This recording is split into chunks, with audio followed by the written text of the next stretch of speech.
Assalamualaikum warahmatullahi wabarakatuh.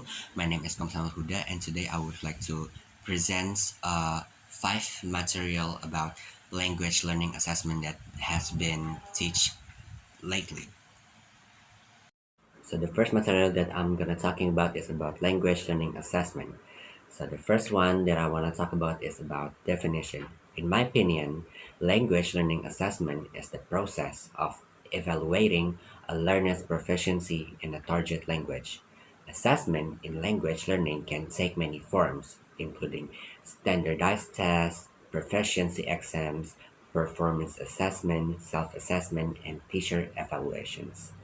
That is many forms of language l- learning assessment. So there are several functions in language learning assessment, which is the first one is evaluating language proficiency. Second one is motivating learners. And the third one is either to measure learners' proficiency without reference to a language course. That's all for the first material. And for the next material, so for the second material, I'll be talking about Bloom's taxonomy, rules and procedures, and constructing a test. So Bloom's taxonomy refers to the taxonomy created for educational purpose, first created by Benjamin S. Bloom in 1956. In this case, educational objectives are divided into several domains: cognitive, affective, and psychomotor, and each domain is subdivided into more detailed divisions based on its hierarchy. Three domains of Bloom's taxonomy include: the first one, cognitive. The knowledge cognitive domain in Bloom's taxonomy is related with memory, thinking, and reasoning processes. The following is a revised taxonomy blooming the cognitive domain presented by Anderson in 2001. Second is affective.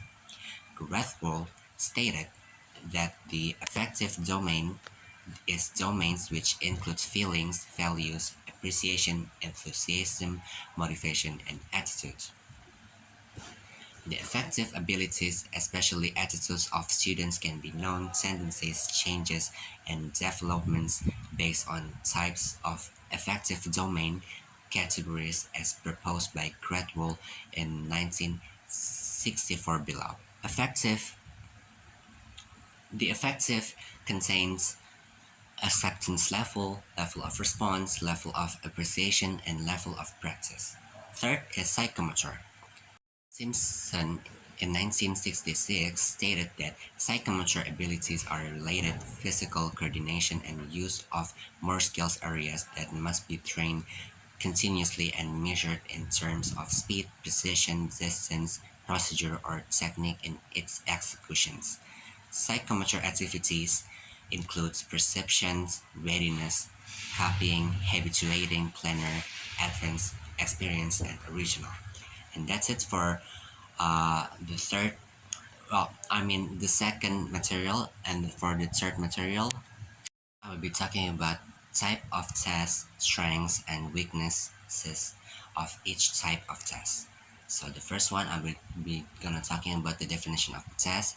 In the context of education, a test is a set of questions or practical activities that shows what someone knows or what someone or something can do or likes. It can also be a medical examination of part of your body of something from your body.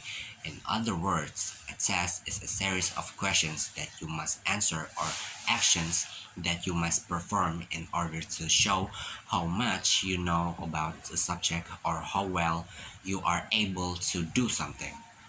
And I'm gonna talk about the type of test, and the first one is written test. So written test is a test that demands answers from students in written form. There are two forms of written test, namely description form or SI or subjective and objective form. So the first one is objective test. A test Objective test is a test consisting of factual questions requiring extremely short answers that can be quickly and ambiguously scored by anyone with answer key, thus minimizing subjective judgment by both the person taking the test and the person scoring it in general. There are three forms of objective tests, namely true or false tests, multiple choice, and matching tests. And the second one is subjective tests. Subjective test or essay. This is the test is a kind of learning progress test that requires answers that are discussion or description of words. In general, essay tests can be divided into two forms, namely extended response tests, that is a form of test that give freedom to test takers or to organize and express their thoughts and ideas in answering test questions. And the second one is restricted response tests. That is a form of test that provides certain limitation or guidelines for test takers in answering test questions. There are several types of restricted response tests, including complete answer type and short answer type. That's it for the third material. And for the fourth material, we'll be talking about rules in constructing test items and test scoring. So the first one, I'm gonna talking about the rules in a written test. So the first, I'm gonna talking about the rules for the multiple choices questions.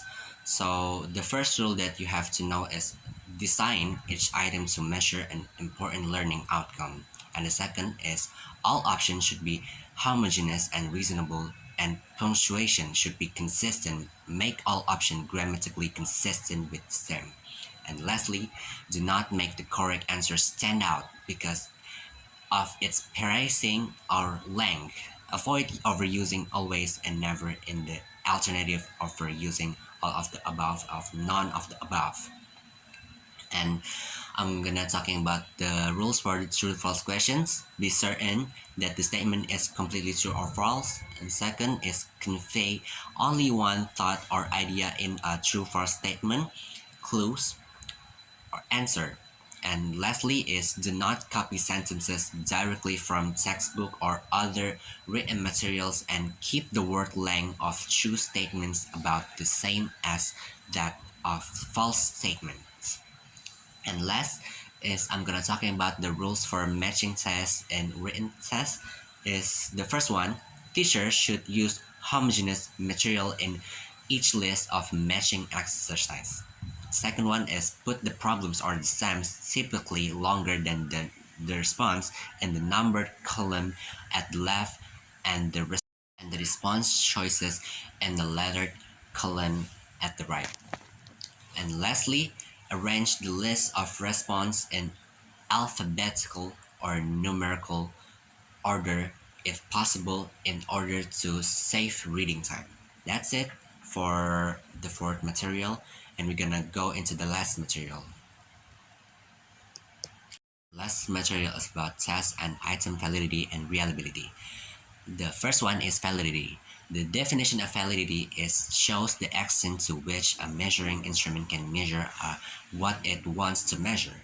A measure that shows the validity of a predetermined instrument. The types of validity. The first one is content validity. This relates to the ability of an instrument to measure the concept that must be measured. The second one is criterion validity.